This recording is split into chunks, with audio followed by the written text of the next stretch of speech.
നാട് ഭാരതമാണ്. ഭാരതദേശത്തിന്റെ സംസ്കാരത്തിലും പാരമ്പര്യങ്ങളിലും ഞാൻ അഭിമാനം കൊള്ളുന്നു. ഞാൻ മരിച്ചു കഴിഞ്ഞാൽ എൻ്റെ മൃതദേഹം കാവിയിൽ ചെടിയിലെടുക്കണം. കുടകന്നാക്കുന്ന ചോയി മുകുന്ദൻ സാറിൻ്റെ നോവലാണ്. വീണ്ടും ഒരു മയ്യഴി കഥയാണ്. ചോയി മാധവന് കൊടുക്കുന്ന ഒരു ലെക്കോട്ടാണ് ഇതിൻ്റെ ഇതിവൃത്തം. അതിനെ ചുറ്റിപ്പറ്റിയാണ് കഥ മുന്നോട്ട് നീങ്ങി പോകുന്നത്. മുകുന്ദൻ സാറിൻ്റെ കഥകളിൽ നിങ്ങൾക്കറിയാലോ, ഏറ്റവും മഹത്തരങ്ങളാണ്. ഒരു വായനാശീലമുള്ള ഏതൊരാൾക്കും എടുത്തു വായിക്കാൻ പറ്റിയിരുന്ന ഒരു കഥയാണ് കുടകന്നാക്കുന്ന ചോയി. അപ്പം ഞാൻ എൻ്റെ വായന തുടങ്ങിയത് ഏകദേശം ഒരു 5ാം ക്ലാസ്സിൽ പഠിക്കുമ്പോഴൊക്കെയാണ്. ഇപ്പോഴും ഞാൻ അത് തുടരുന്നു. അപ്പോൾ ഞാൻ ഇതിനു മുന്നേ വായിച്ചത് പുനത്ത് കുഞ്ഞബ്ദുള്ള സാറിൻ്റെ വാഗമരങ്ങളായിരുന്നു. അപ്പോൾ ഇനി നമുക്ക് ലൈബ്രറിയിലേക്ക് പോയിട്ട് എനിക്കിനി ബുക്ക് മാറ്റിയെടുക്കണം. വായന എന്ന് പറയുന്നത് കുഞ്ഞുണ്ണി മാഷ് പറഞ്ഞ പോലെ തന്നെ വായിച്ചാലും വളരും, വായിച്ചില്ലെങ്കിലും വളരും. വായിച്ചാൽ വിളയും, വായിച്ചില്ലെങ്കിൽ വളയും. അതാണ് നമ്മുടെ വായനയുടെ ശക്തി.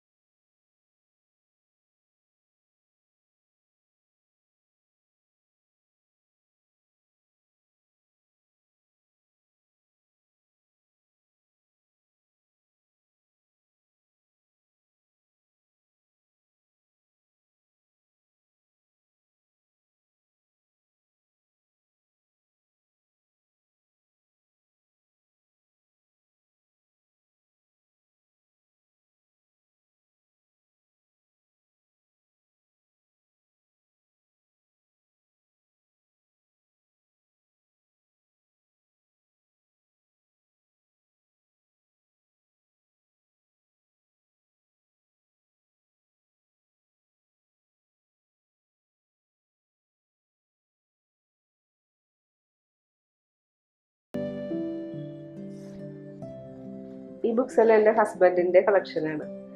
അദ്ദേഹം ഗൾഫിലായിരുന്നു, ഞാൻ പറഞ്ഞിരുന്നല്ലോ. ഇപ്പോൾ നാട്ടിൽ വന്നു, അപ്പോൾ ബുക്സ് എല്ലാം കൊണ്ടുവന്നിട്ടുണ്ട്. അപ്പോൾ അത് ഈ ബുക്ക് ഞാൻ വായിക്കാൻ സ്റ്റാർട്ട് ചെയ്തിട്ടേ ഉള്ളൂ. ബാക്കി എല്ലാ ബുക്സും ഞാൻ മുൻപേ വായിച്ചിട്ടുള്ളതാണ്. അപ്പോൾ മാധവിക്കുട്ടിയുടെ ഒരു സ്മാരകം പോലെ നമ്മുടെ നാലപ്പാട്ട് പുനർക്കുളത്ത് ഉണ്ടാക്കിയിട്ടുണ്ട്. അവിടേക്ക് ഞാൻ മുന്നേ പോയിട്ടുണ്ട്. അപ്പോൾ അതിനെക്കുറിച്ചുള്ള വീഡിയോ, ഒരു കവറേജ് പോലെ ഒരു വീഡിയോ ആയിട്ട് ഞാൻ പിന്നീട് ചെയ്യുന്നുണ്ട്. അപ്പോൾ അത് ഞാൻ ചാനലിട്ടേക്കാം.